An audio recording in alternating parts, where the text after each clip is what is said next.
Hey, what's up YouTube? Grothy here. So I'm bringing you guys yet another video on my Lightning Arrow champion.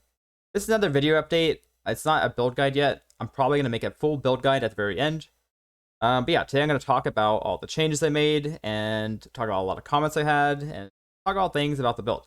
And yeah, hope you guys enjoyed the video. The Vengeant Cascade. I finally got this anoint and the difference is very noticeable. It feels a lot better for mapping and the single target is definitely improved. I would go as far as to say it's kind of overpowered, and yeah, it's insane. You should go for this as soon as possible.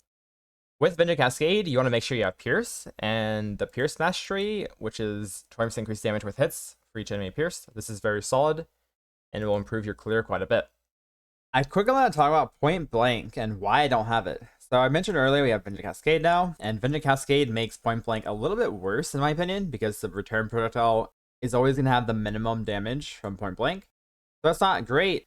I'm still not sure whether or not it's worth dropping Point Blank entirely, because it is a lot of damage if you're in melee range and you're a tanky character, so you're pretty much always going to be able to face tank. Yeah, I'm not sure yet. I'm just testing out without it for now, and that's why this is like this. Next thing I wanted to talk about is Thunderfist. So Thunderfist wasn't in the original POB, but I think it fits really, really well in this build, especially when you consider that the Shroud has 2 to 3 sockets in it. So you really want to make sure you have a Thunderfist to put your Ballista Tome in it. This will give you like another like pseudo 5 link. It's actually better than a 5 link.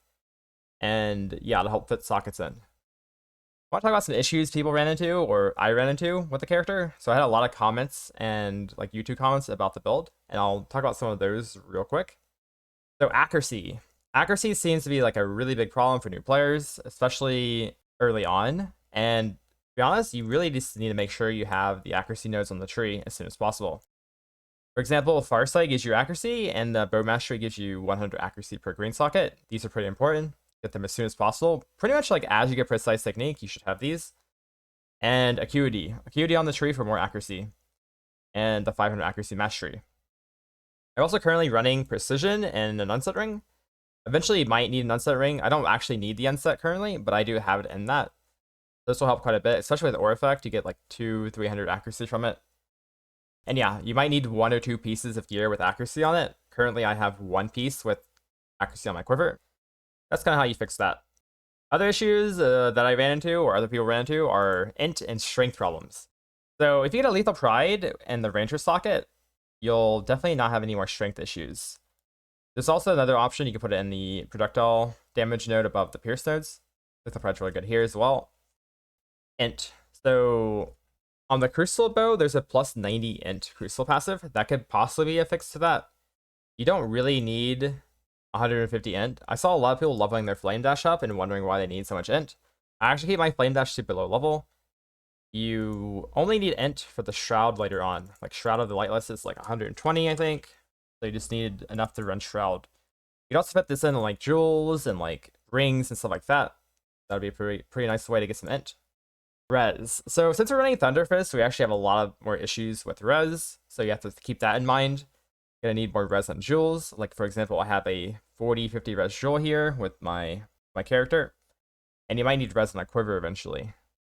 Pantheons. So I've been asked a lot of questions about Pantheons. I'm currently running Brine King for Freeze Immune. And I've decided the minor Pantheon, the best by far, is Abrath. This makes you immune to Burning Ground and gives you some reduced ignite duration. The Burning Ground is the main reason I'm using it. This is not just for Exarch, this is for the Flame Striders you run into in maps, like all these like flame dots on the ground. There's a lot of just random like Burning Ground effects now in the game, and this will help you quite a bit, because one of the biggest struggles with Champion is the dots, and this is like half the dots in the game. Very, very solid. I've been testing Manaforged setups like Lightning Arrow, Storm Rain, Burning Arrow, stuff like that in my Thunderfist, and this seems like it's like kind of can replace ballistas for mapping at least. The DPS is lower, but you don't have to spam ballistas. You don't have to keep spamming ballistas when they die. There's no visual clutter.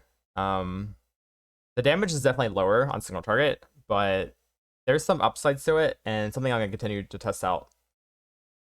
Trinity. So this wasn't in the original guide either. The reason for that is because it doesn't really work well with the Voice of the Storm, but Trinity might actually be the best support gem, especially if you can fit it in with the Voice of the Storm. I'll talk more about Voice of the Storm in a second, but Trinity is very, very easy to fit in just by getting flat damage on your weapon. like flat fire plus flat lightning if you have a good fire roll. The way Trinity works is if you have like a 1,000 to like 10,000 lightning hit, but then you have like a 5,000 to like 6,000 cold hit or something like that. If you hit for like 8,000 lightning damage, it'll proc cold and fire resonance. And then like the next hit you hit for like 2,000 lightning damage, you'll proc the lightning and fire resonance because your cold damage will beat the highest hit. So you can kind of work that in pretty easily with lightning arrow because the damage range is so high. The reason Voice of Storm makes this kind of more annoying is because it rolls the lightning damage twice. So for example, you hit for like 1,500 lightning damage on one hit, but then it rolls it again and hits for 8,000, then it's not going to proc your cold resonance because it hit higher lightning damage. This might be a little bit more annoying to run when you get Voice of the Storm, but I still think it might work with some investment into like flat damage on gear. But there is something to consider where a very, very GG rare emblem might actually be better than Voice of the Storm with this in mind. We'll have to keep testing that and figure it out. The last thing I want to talk about is bubonics. So I currently don't have this yet either. This would be pretty nice to have eventually, but I don't have enough res on my gear yet. It's probably going to be the last thing I upgrade because, like I said, res is a pretty big issue. There's a lot of upsides to this though. You can run another 50% aura with the Helm enchant. Like if you get like a Grace, Determination, plus whatever other 50% aura you want to run. You can run that with Reverie and have enough mana to run 3 50%. That's something to keep in mind as well. I hope you guys enjoyed the video, and any questions and comments, make sure you comment below. And yeah, I'll be making another video update probably for the character, as well as a build video guide at the very end after I sort everything out. Anyways, I hope you guys have a good league, and I'll see you guys next time.